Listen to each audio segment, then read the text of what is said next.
He digs up an old watch in his garden and finds himself in deep trouble. It was an ordinary morning. Stephen was digging up his garden one afternoon to make way for his new seedlings. He was retiring soon and decided to start up one of his hobbies, gardening. But little did he know that this ordinary morning was about to change his life. As he was digging through the soil, he was surprised to find an old watch. He couldn't take a good look at it without his glasses, so he set it aside for the meantime. At that moment, he had no idea how much that watch would change his life. Once Stephen was done working on his seedlings, he took his accidental find with him into the house. He immediately showed it off to his wife, Mary. They both wondered who owned the watch. Stephen never lost a watch before, so they were sure it wasn't his. The watch was also very old, and Stephen and Mary just moved into the house a couple of years ago. Judging by the way the watch looks and how it's completely covered in a hardened crust of mud, the watch must have been buried there many years ago. Stephen couldn't help but wonder if the watch was worth a lot of money. He has heard of some old watches that don't look like much but turned out to be worth millions, especially the very old models of luxury brands. But with all the mud on it, Stephen couldn't get a better look at the watch.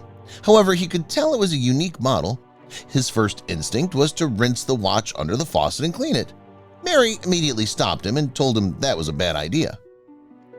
Mary explained that if the watch was really old, putting it under running water can damage it further and worse, make it lose its value. She suggested that she take the watch to a professional cleaner if he really thinks it's worth something. But there was a catch. The jeweler warned him that the service needed to clean the old watch and have it restored is an expensive one. But Stephen also knew it was a reasonable price. Cleaning an old watch in that condition will not be an easy job. When Stephen gave the jeweler the watch, he immediately looked surprised, then called the cleaner. The cleaner came and looked almost as shocked as the jeweler when he saw the watch. He hadn't seen a watch in a condition as terrible as this one. The cleaner told Stephen that he shouldn't get his hopes up that there would be something salvageable under all that dirt. Nonetheless, he told Stephen not to worry. He gave his promise that he'd do his best to clean up the watch. Stephen asked if he could stay around and watch. Since there was no other customer and it was a slow day, they let him hang around. Even the jeweler was curious to know what lies underneath all the mud. And to their surprise, there was actually something left to salvage. Once the dirt's off, it was revealed that the watch was still in decent form. The glass was completely broken and some of the finer mechanics inside the watch were ruined. The good news is that those parts weren't expensive to replace. Stephen asked if they could recognize the model or if they could find the brand of the watch so that they could estimate its value. He was hoping that it'd be a luxury brand like Rolex. If this is the case, he and Mary would be rolling in cash soon. But that wasn't the case. Unfortunately, they couldn't find any brand name on the watch. The jeweler also said he hadn't seen anything like it. After replacing the damaged parts, they gave back the watch to Stephen, saying that it was all they can do for him for now. Stephen was a bit disappointed. It looked like he wasted a lot of money for nothing. Watches were mostly valued depending on their brand, and it could mean millions. But for an old watch without any brand name, this watch would only cost a few pennies. However, Stephen had a gut feeling that this watch meant something. He shouldn't give up just yet. After all, he already invested money in it. So Stephen decided to get a second opinion. He tried to look for another jeweler. Stephen found a specialist in the next town. He looked up the jeweler's name and found good reviews. It took him $250 to clean the watch, and he was hoping he could get some of that money back, even if it wasn't a luxury brand.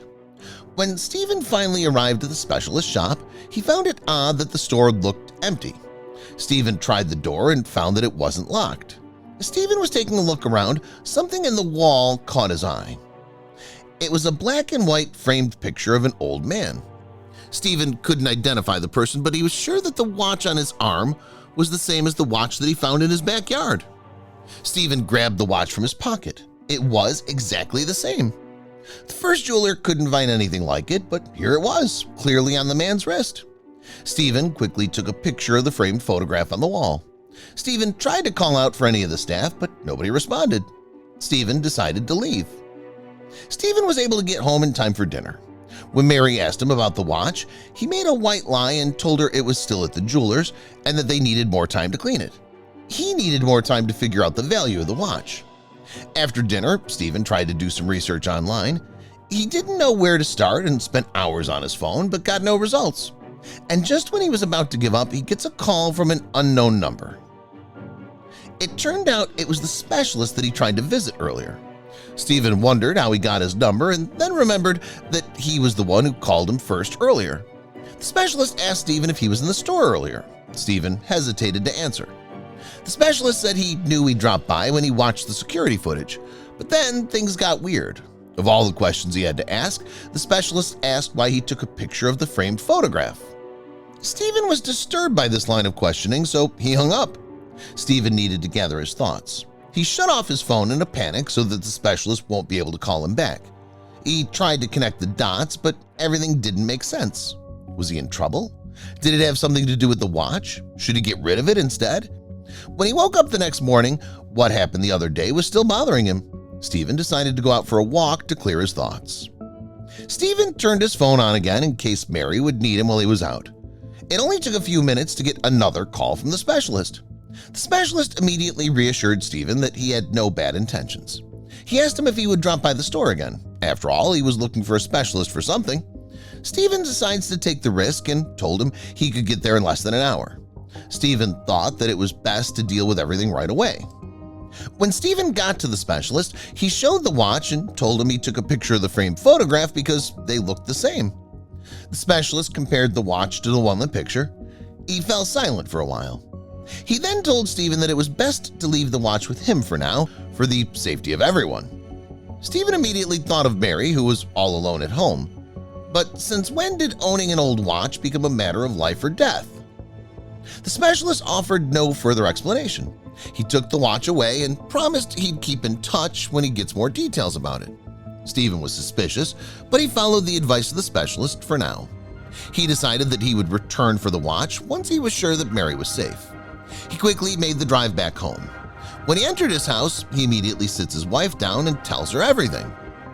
After Stephen's wife heard the whole story, she reassured him that he had nothing to apologize for. All this mystery could mean that the watch really had value.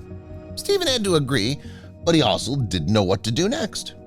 Stephen decided to give the specialist a call and make it clear that he has not forgotten what belongs to him. But there was another voice at the end of the line. The man identified himself as a member of the Special Police Forces. They'd been waiting for his call. Stephen was confused. He didn't understand what was happening. Should he hang up? Before he could decide, the officer on the line asked if Stephen had proof that the watch came from his garden. It only took a few minutes for the Special Forces to arrive in Stephen's place. Multiple cars showed up, and without even asking permission, Special Forces rushed towards his garden and barricaded it. Nobody can enter the garden, not even Stephen and his wife.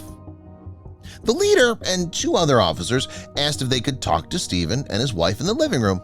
They asked how long they'd been living in the house. Then they asked what kind of changes had been done in the garden ever since they lived there. Once the interrogation was over, Stephen was surprised to see more people gathering in his garden. They were historical experts, and they were some journalists taking pictures of whatever the Special Forces were doing. Then Stephen sees a familiar face in the crowd. It was the specialist. The specialist approached Stephen and introduced him to a representative of the regional museum. It turned out that the old watch belonged to a dictator who had died around the area many years ago, but nobody ever found the body. When Stephen and his wife heard how much they would be getting from the museum for the watch, they couldn't help but smile. Let's just say that the couple doesn't have to worry about their retirement after all.